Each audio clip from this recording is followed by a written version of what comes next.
Hey guys, welcome back to another Top 5 Rundown. So this week is actually going to be a pretty interesting episode. I'm going to be going over the top 5 movies that I regret seeing.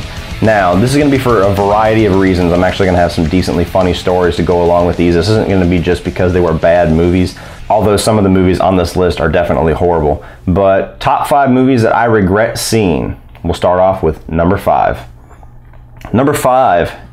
The Matrix Reloaded and The Matrix Revolution. So I'm going to kind of cheat and push them together. Now this one doesn't really have a funny story attached to it. This is just because The Matrix was such an unbelievably original and crazy movie when it came out. It built this whole world and this whole mythology that was completely captivating and could have went in a million better directions than they took in these sequels. And The Matrix Reloaded and Revolution has just absolutely squandered all of that. This is one of those examples of when directors and writers get the reins taken off of them because they've made a successful movie, and the studio should have kept those reins on, because there should have been somebody in the ears of the Wachowski brothers, or well, now the Wachowski sisters, saying, hey guys, this shit's weird as fuck, nobody's gonna like this, you need to bring it back a little bit. The Matrix Reloaded was totally just a CGI fest. It took it in some weird, really hard to follow story directions, and Revolutions didn't do any better, and it left the movie in a really weird place for a trilogy. So that's my number 5. I wish I would have never seen those movies. I would have just rather had The Matrix and just kept it as one movie, because that movie is awesome. I don't own Revolutions or Reloaded. I don't even really hardly acknowledge that they exist. So Matrix Reloaded and Revolutions is number 5. Number 4 is The House of the Dead. Now, this is one of those absolutely garbage Juve Bowl video game adaptation movies. Now, before I was old enough to know that all these video game movies were so bad, and that movies directed by this guy especially were really bad, I was a huge fan of the House of the Dead games. I played them in the arcades all the time. I played them there was a bar kind of restaurant in Toledo where I grew up called Nick and Jimmy's, and they had one of the House of the Dead games there, and I used to play that whenever me and my dad would go there to eat once in a while. I had a lot of memories with the House of the Dead game series. So when the movie came out, I was excited. I was only like 9 or 10 years old. I don't remember what year this movie came out, but I remember the weekend this movie came out, I was just fighting tooth and nail with my parents to try to get me to go see this movie. I'm like, please, can we go? Can we go? Can we go? I want to see it. Can we go? Can we go? And for the life of me, for whatever reason, I could not swindle my way into the movie theater that weekend. So I remember being a heartbroken, bratty little kid because I didn't get to go see the House of the Dead, and hanging my head and pouting all weekend. And when the movie finally did come out on video, I remember specifically fighting tooth and nail to be able to go to the video store. For those who remember what those are, my local one was called Family Video. It was just up the road, and I fought tooth and nail trying to go to the video store to rent this movie. Finally, I think I got my grandma to go take me. So I spent whatever little tiny bit of money I had to pulling dimes out of the couch cushions and all that shit to go and rent House of the Dead. And then I had to go somewhere else, and I had to leave the movie at home. So then I waited all night to finally get back home. And it was one of those nights that for one reason or another, it was basically just me and my dad. I don't know if, my brothers and sisters were somewhere else, but I remember specifically it was just me and him that night. And my dad had a big setup in his living room with, stereo speakers and surround sound and everything. He had those big, tall box speakers in the living rooms that people used to have. And when I went to go put this movie on, somebody, probably one of my little brothers or sisters, had turned the directional knob for the speakers to where all the sound came out of one speaker and had it turned all the way up. So when I put this movie on, I was the only one in the room, and as soon as the main menu of the DVD came on, boom, it just exploded and blew out the speaker.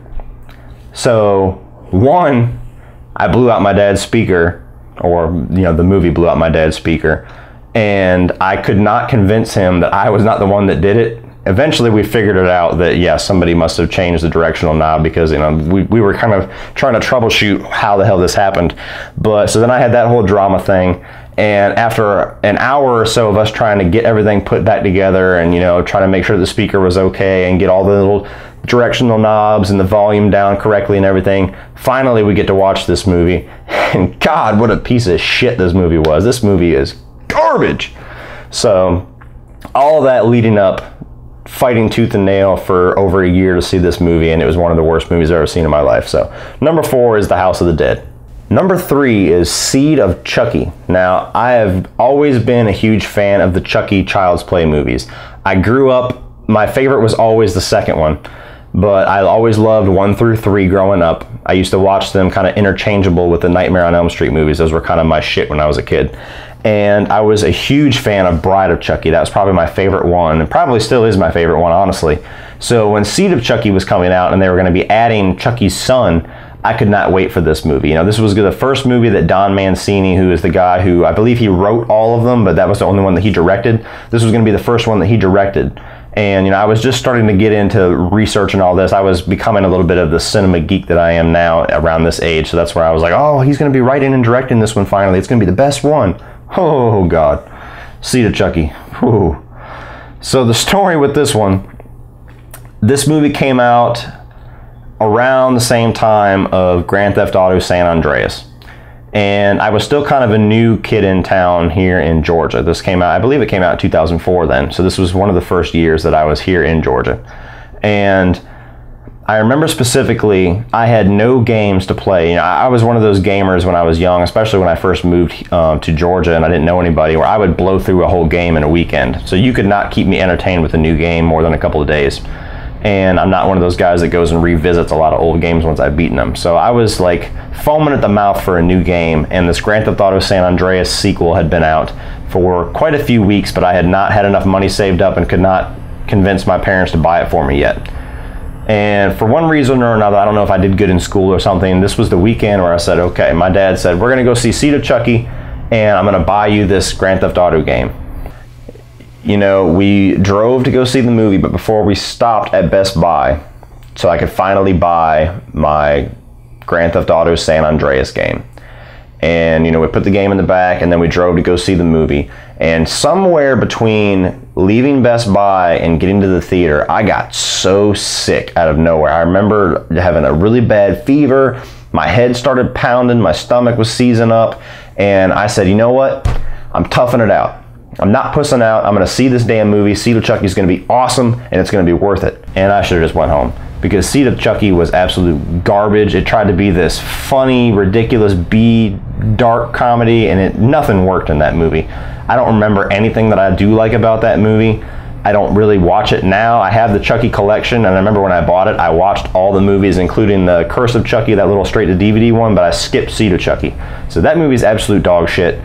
I got so sick after we left the movie because I was just sitting there around all these people and I was absolutely miserable the whole movie. And I was so sick that when I got home, I couldn't play my new Grand Theft Auto San Andreas game. So I had to wait like a day and a half to play that because I was so sick. So not that that's Seed of Chucky's fault, but that's absolutely a movie I wish I would have never seen and just went home and started healing then, because the experience I had with Grand Theft Auto San Andreas, one of the best PS2 games, was way better than any moment I got from Seed of Chucky. So Seed of Chucky is number 3. Number 2 is Hostel.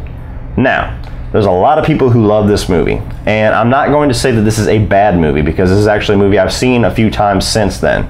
And it's one of the first movies that really, really ramped up the torture porn genre, which is a genre that I'm kind of sick of, which is another reason why I wish this movie kind of didn't exist.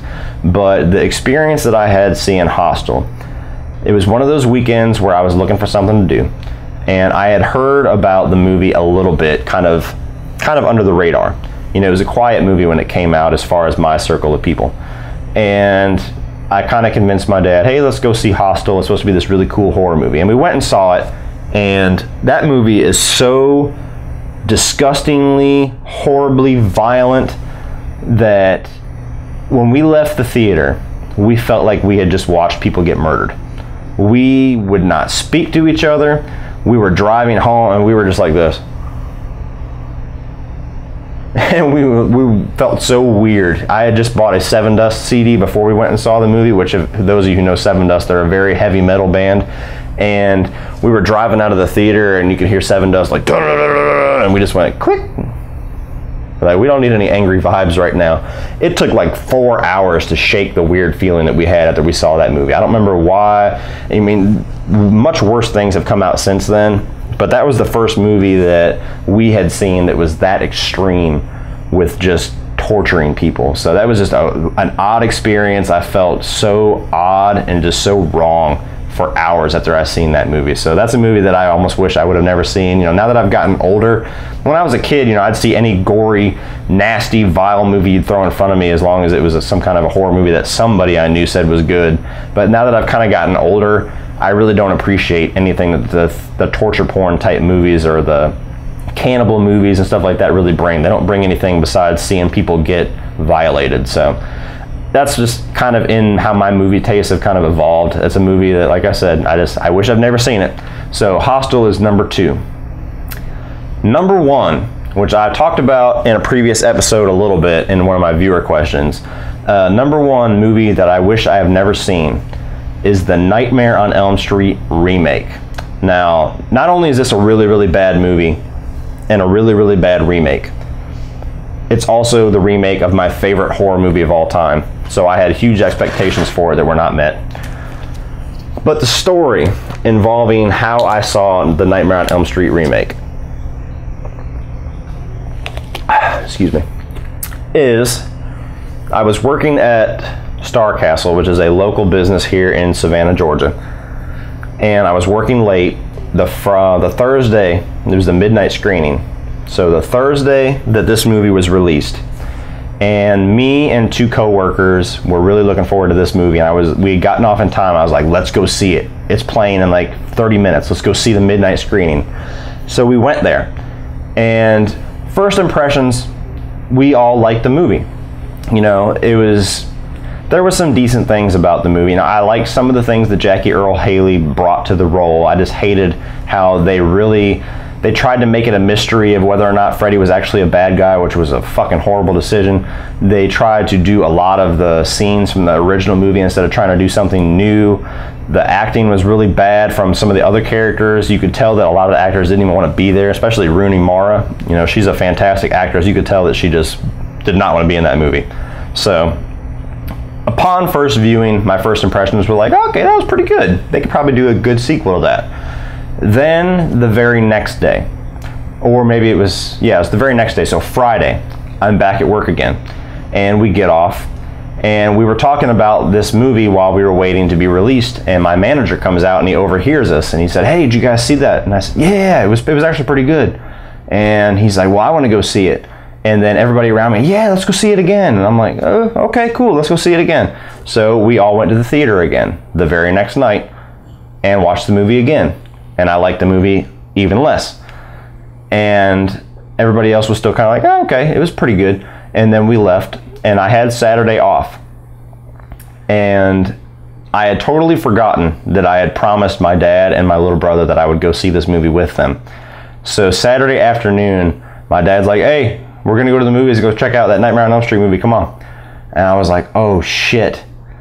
And I had this moral quandary in my mind. Do I tell them that I've already seen the movie twice and it's not all that great? Or do I keep my deception to myself that I went to see it without them and I go see it with them and keep my mouth shut?